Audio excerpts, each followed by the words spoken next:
Telangana Congress party మహిళా అధ్యక్షురాలు ఎవరనే చర్చ మొదలైంది.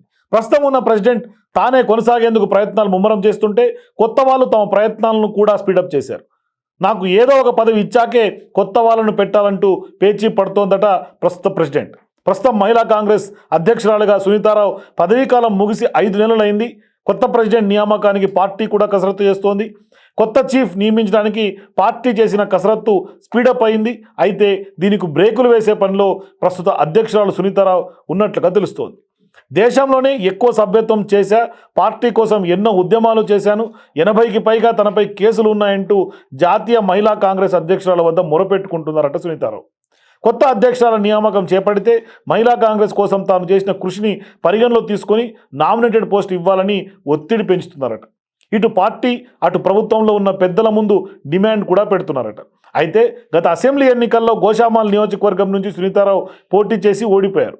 అప్పట్లో అనుబంధ సంఘం అధ్యక్షురాలు ఎవరికి కూడా టికెట్లు ఇవ్వలేదు. కేవలం మహిళా కాంగ్రెస్ అధ్యక్షురాలు సునీతారావుకు టికెట్ ఇచ్చింది కాంగ్రెస్ పార్టీ. సో కాంగ్రెస్ అధికారంలోకి వచ్చాక అనుబంధ సంఘాల చైర్మన్లు అందరికీ కార్పొరేషన్ చైర్మన్ పదవులను కట్టబెట్టింది. అయితే సునీతారావు పదవీకాలం ముగుస్తున్న నేపథ్యంలో అనుబంధ సంఘాల చైర్మన్ల కార్పొరేషన్ పదవులు ఇచ్చిన నేపథ్యంలో తనకు కూడా అవకాశం కల్పించాలని డిమాండ్ చేస్తున్నారట. అయితే అసెంబ్లీ ఎన్నికల్లో టికెట్లు ఇచ్చిన వారికి ఇప్పుడు వెంటనే కార్పొరేషన్ పదవులు ఇచ్చే అవకాశం లేదని పార్టీ అధిష్టానం స్పష్టం చేసినట్లు తెలుస్తోంది.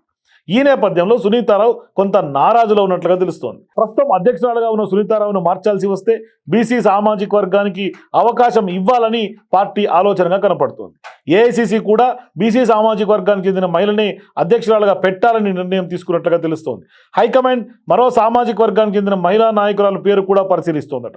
అవకాశం వస్తే ఓసీకి పదవి ఇవ్వాల్సి వస్తే అనే కోణంలో పార్టీ పెద్దలు ఆలోచిస్తున్నట్లు తెలుస్తోంది. ఓ బీసీ మరో ఓసీ నాయకురాలి పేర్లను కూడా పరిశీలిస్తున్నట్టు తెలుస్తోంది. బీసీ సామాజిక వర్గానికి చెందిన గద్వాల మాజీ జెడ్పీ చైర్మన్ సరితా తిరుపతయ్యతో పాటు ఓసీ సామాజిక వర్గానికి సంబంధించి బడంగ్పేట్ మేయర్ పారిజాత నరసింహారెడ్డి పేర్లు ప్రధానంగా వినిపిస్తున్నాయి. అయితే సరితా తిరుపతయ్యకు సీఎం రేవంత్ రెడ్డి మద్దతు కూడా ఉన్నట్లు పార్టీ వర్గాల్లో ప్రచారం జరుగుతోంది. బీసీ సామాజిక వర్గానికి చెందిన సరితా తిరుపతయ్యకే దాదాపు మహిళా కాంగ్రెస్ అధ్యక్ష పదవి ఖాయమన్నట్లుగా ప్రచారం జరుగుతోంది. ఇదంతా ఒక ఎత్తు అయితే సునీతారావుకు ఏదో ఒక పదవి కన్ఫర్మ్ అయ్యాకనే కొత్త మహిళా అధ్యక్షురాలి పదవి ఇవ్వాలని కూడా ఆమె ఒత్తిడి పెంచుతున్నట్లుగా తెలుస్తోంది. అయితే మొత్తం వ్యవహారంలో హైకమాండ్ ఏం చేస్తుంది, రాష్ట్ర నాయకత్వం ఎలాంటి పరిష్కారం చూపుతుందనేది మాత్రం వెయిట్ చేసి చూడాలి.